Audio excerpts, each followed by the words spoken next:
Hello and welcome to the Who Merch Review, this time featuring the Third Doctor Collector figure set, and here are the figures in the packaging.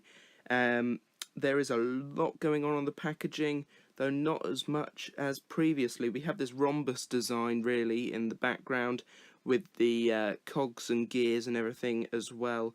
It's a sort of mix of classic and modern, which I really like.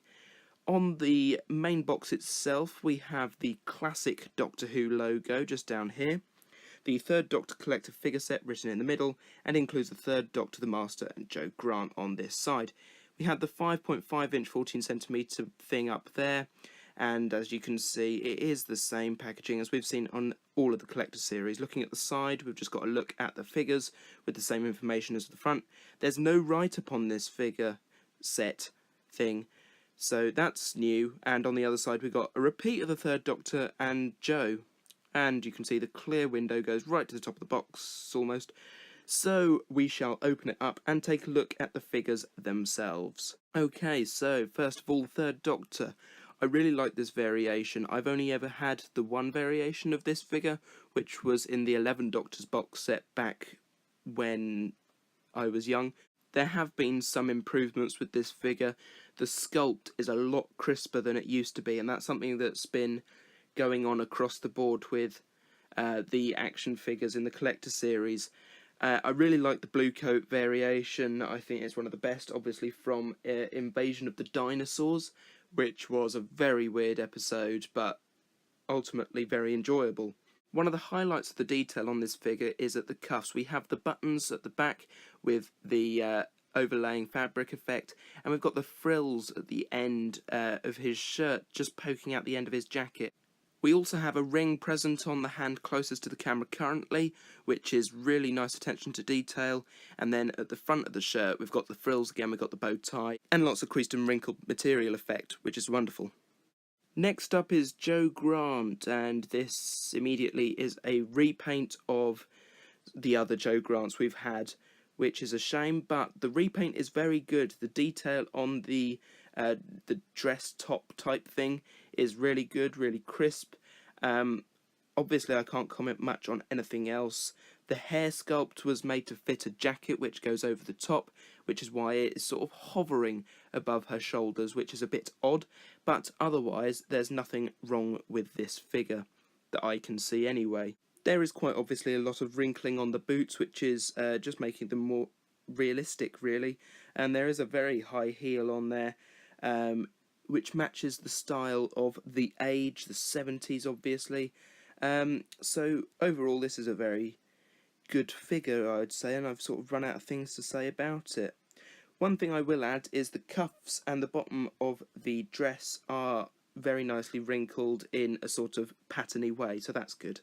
Lastly is this, the Roger Delgado Master re-released, which is a shame, but there is a lot of detail on this figure and I've never reviewed it on this channel. So the face sculpt looks incredibly like his master, in fact it looks like him. The hair sculpt's very crisp, very nice paint applications as well, especially on the beard and the hair. We've got lovely patterns on the jacket and gloves, which is a nice added bonus, and you can make out the creased and wrinkling material effects once again, and some lining and pockets on the jacket as well.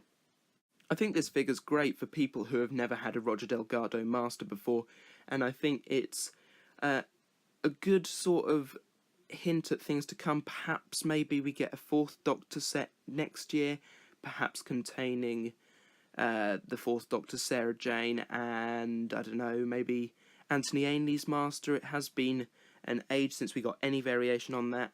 Hopefully we might, if not, I'll be upset.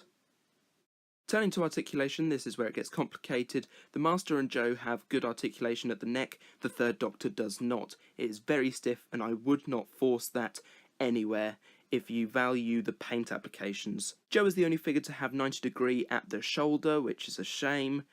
The other two only have the 360.